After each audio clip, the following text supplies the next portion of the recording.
In the name of the Father, and of the Son, and of the Holy Spirit, Amen. Well, good morning to Bev. Yes, is the answer to your question. I am cold, despite the fact I'm wearing goodness only knows how many layers, and I've got a hot cup of liquid here, and I also have one of those seed bags that's been in the microwave for a couple of minutes. It's cold, it's miserable.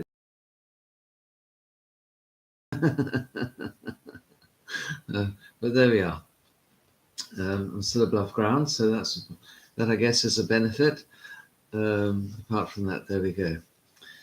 Good morning, Matthew, and good morning to Orthodox Christian teaching.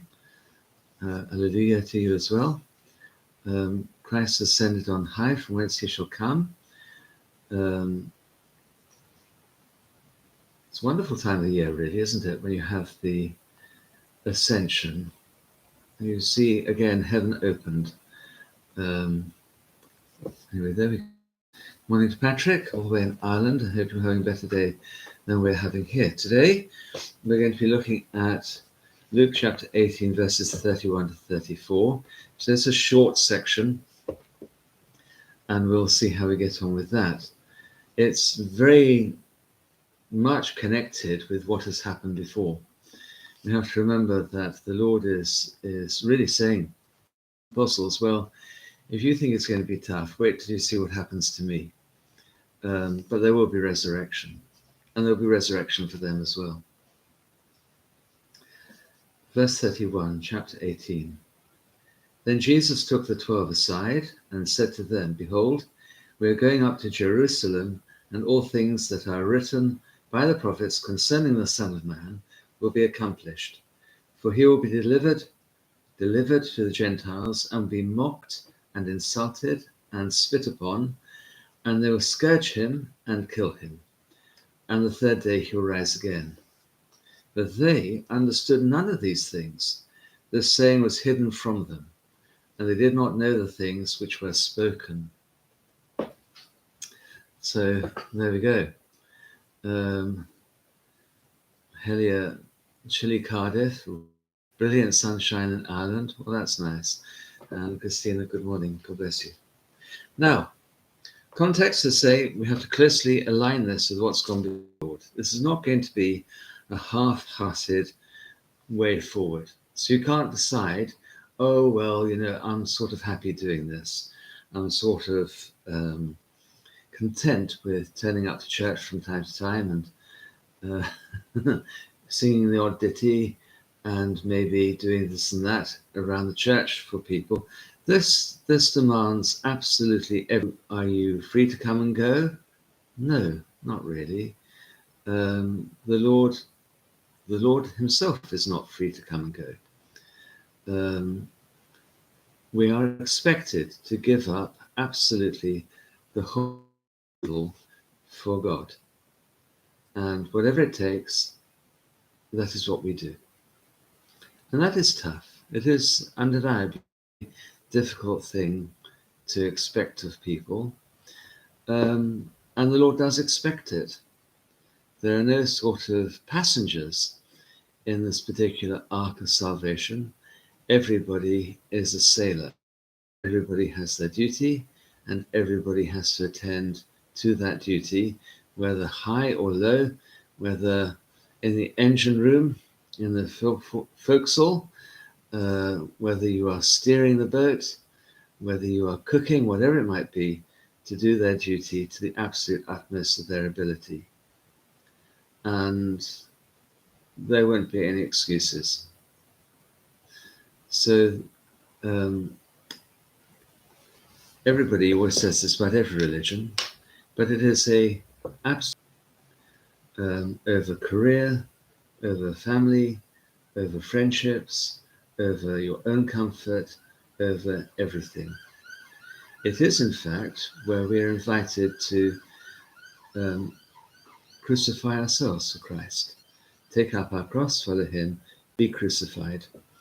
And there are plenty of people who take up the cross and carry it for a week or two or some time and then drop it by the wayside. because it becomes too difficult for them.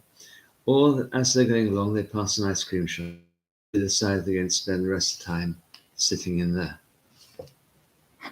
So be it. That's their business, not mine. As for me, I will hope to carry on carrying it right up to the end. I hope. It's difficult, but one hopes. So that's the context of this, and said to them. It's only for the 12 to know. This is not something he is publishing publicly to everybody, not something he is publicly telling everybody about. He's taken this group aside, and this is one of the private teaching he gives them, because they are going to have to know that he knew what was going to happen to him beforehand, so that when the time comes, they're not going to understand it, and although they won't appreciate what is happening at that time, later they will understand, later they will appreciate that this was something the Lord voluntarily entered into. So where are they going? He says to them, behold, look, it says in the Greek, idu, we are going up to Jerusalem. Shortly we'll discover that the Lord is entering into Jericho, or coming near Jericho. There are two Jerichos actually, which is quite interesting. One next to the other. But we'll talk about that, God willing, tomorrow. Entering into, if they're going from Jericho region to Jerusalem, it is indeed a half a mile upwards climb. It was quite tricky, up and down hills, through valleys, and so on. And they're going upwards to Jerusalem. It's about a 18, 19 mile trip from Jericho to York anyway. Going up to Jerusalem. And in Jerusalem, it's important that the prophets who have talked about the Messiah, that their prophecy will come true in Jerusalem. That when they arrive in Jerusalem, they'll see that all that has been said about the Lord will be carried out. The apostles are going to be frightened about this, and even they know that the Jewish authorities are after them. And so we know elsewhere they didn't like hearing about this. Good morning, Reader Paul. He is ascended, from whence he will come. But the Lord definitely wishes to have these things accomplished in Jerusalem. Now, the word accomplished there is quite an interesting one. It has the word, well, maybe do we come on to that in a moment? Yeah, here we go. So, teles, okay? Teles thesthete. Teles thesthete is the word. Be accomplished. You hear the word there, telios in there as well, from which we get teleology about the end. Okay?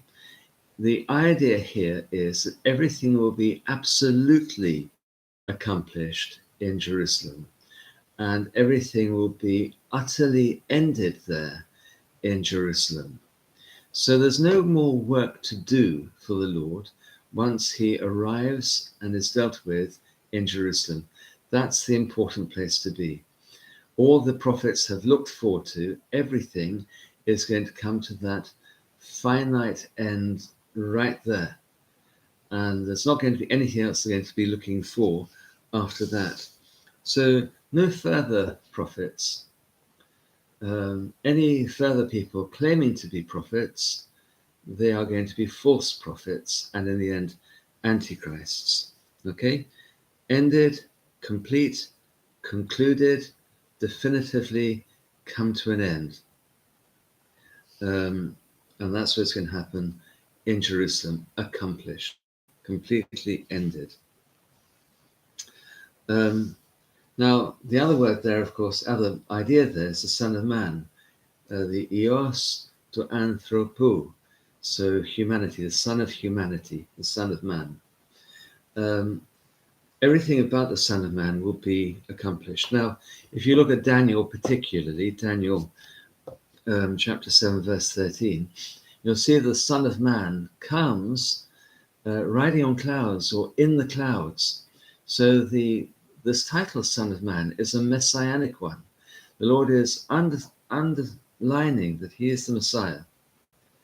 I am the Messiah, and what I'm going to do is going to be accomplished in Jerusalem. So it's a very strong thing that he's saying there. And then what does he say? He explains how this end point is going to come. What is going to happen to him that will actually fulfill everything that the prophets had said about him. For, he says, for he will be delivered to the Gentiles and will be mocked and insulted and spit upon. He'll be delivered to the Gentiles, he'll be mocked and insulted and spit upon. Now that word deliver is an important one there. Do you remember paradokio, to be handed over? It's what it says about Judas doing. Judas is going to hand over to the chief priests. The word there, paradokio as well, hand over, has got this sacrificial thing. When you took a lamb to be sacrificed in the temple, you handed it over, same word, to the priests to sacrifice. But here what's going to happen, it's interesting the way that St. Luke does this, remembering that he's writing as a Gentile to Gentiles, he will be handed over for sacrifice to the Gentiles. It's a sort of ultimate insult to Christ, that not just handed over for sacrifice, but handed over to the Gentiles to sacrifice. Okay? Handed over. And what's going to happen there? The sacrificial language to the Gentiles, the ultimate humiliation that the God Messiah, a terrible betrayal in every sort of way. So he could say he will be delivered to the Gentiles, could be saying he'll be handed over for sacrifice to the Gentiles, he will be betrayed to the Gentiles. Okay? Each of those would, the word in Greek means jeered at, ridiculed. People point at him, laugh at him, jeered at, and insulted.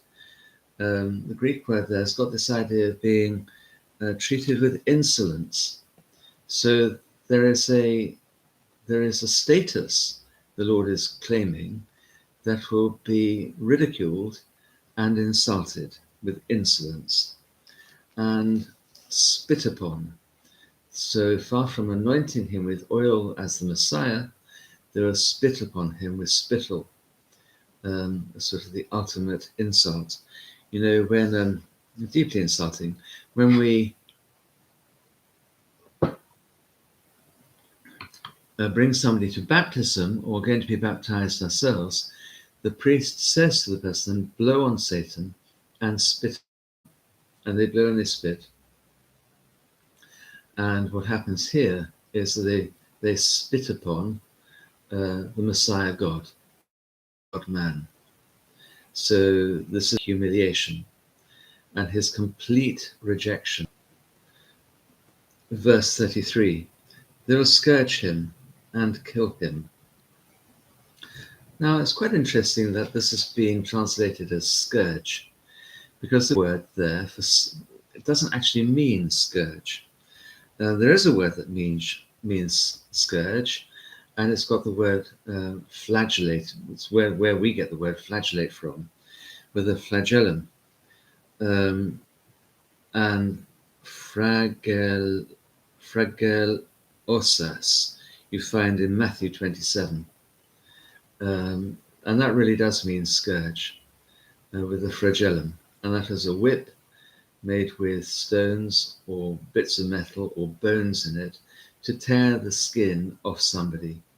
But this word here is a slightly different word, and it really means flogged.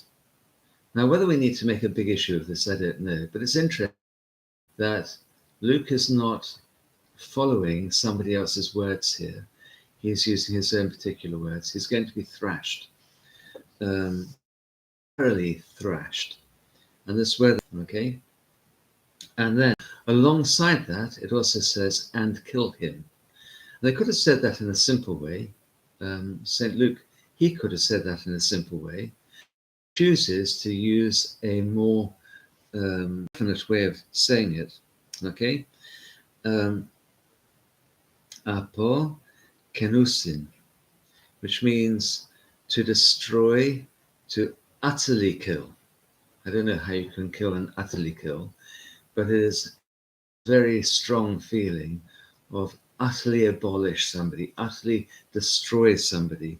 Not just kill, but utterly destroy that person. Okay? So we've been let down in stages and stages and stages and stages, delivered to the Gentiles. They're going to ridicule him. They're going to insult him. You see the way we're going lower and lower and lower in the bestiality of humanity and spit upon God. Then they're going to scourge him or thrash God thoroughly and finally utterly destroy him. And you get this horrible, horrifying descent that the Lord talks about, each one more horrific than the one before. No way to treat anybody, let alone God. And then, now that rising again is interesting because it's not he will be made to arise again, he will rise again. Okay, it is something that the Son of Man does to himself. It's his own agency that causes his resurrection. He's not caused to rise like Lazarus is caused to rise. He's not caused to rise like Jairus' daughter is caused to rise. He rises again. He himself is his own agent of that resurrection by his own agency. 34. But they, the apostles, understood none of these things. The saying was hidden from them, and they did not know the things which were spoken. They didn't understand them, that means. So what the Lord is saying to them about this, it just doesn't sink in. They cannot comprehend. It does not equate with what they know of the Lord already.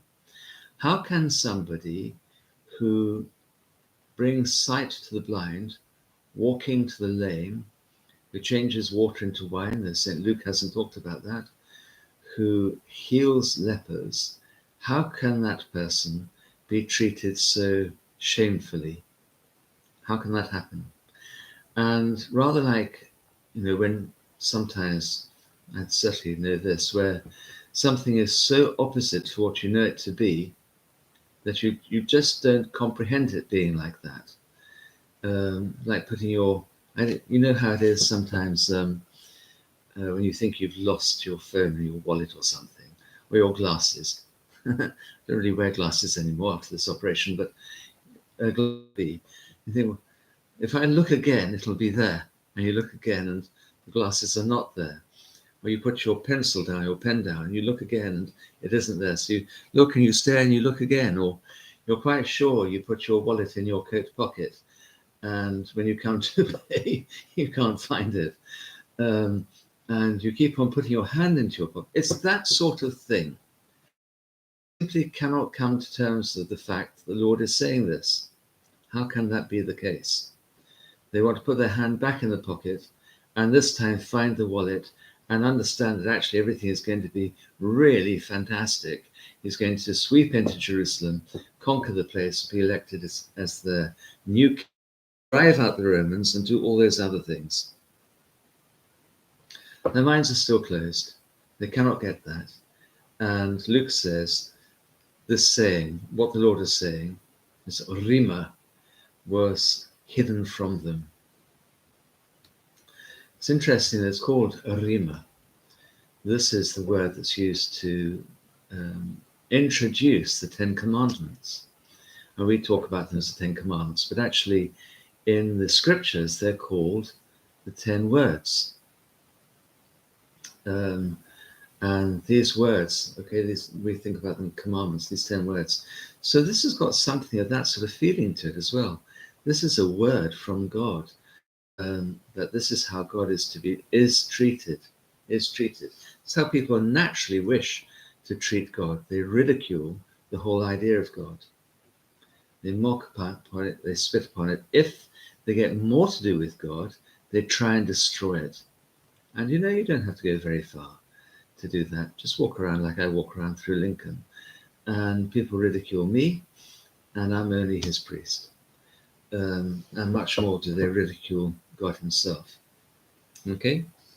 So what the Lord is saying is hidden from them, their minds still closed, and it's only after the resurrection, when we know that saints walking with the Lord and one other, klipas, to where? To Emmaus, that the Lord appears to them and walks alongside them, and finally opens up their mind, finally understands what is going on. It says something really important. The Lord opened their minds, the scriptures, all that appertained to him. Everything that's about him, they then understood. The Lord explains those things that appertain to him. Okay, so that's where we're going to finish today. Tomorrow we will see, and the day afterwards we see what happens in Jericho. That really interesting little town, still there. Parts of it are still there. It's greatly increased. In fact, there's still 2 Jerichos, which is interesting. But we'll come on to that tomorrow.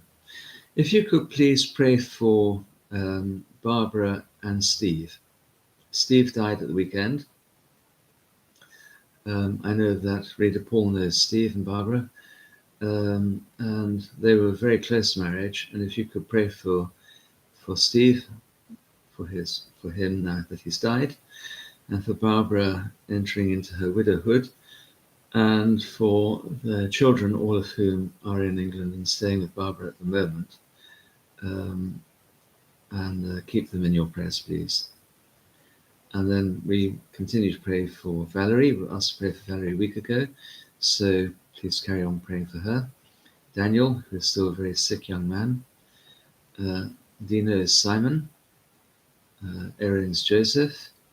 For Christian, who's still recovering from having a stroke a year ago. Christina's Elizabeth, and also for Judy and her stroke as well. And just pray, obviously, pray for each other as well. So may Steve be placed in a place of green pasture, of light and refreshment, and may his memory be eternal in the mind of God. May he enter into eternity. Amen. Christ has ascended on high. From thence he shall return. God willing, tomorrow we will continue with chapter 18, 35 to the end. Okay, God bless you and keep you. I don't think anybody's asked any questions. So from a chilly, cold, and unpleasant Lincoln,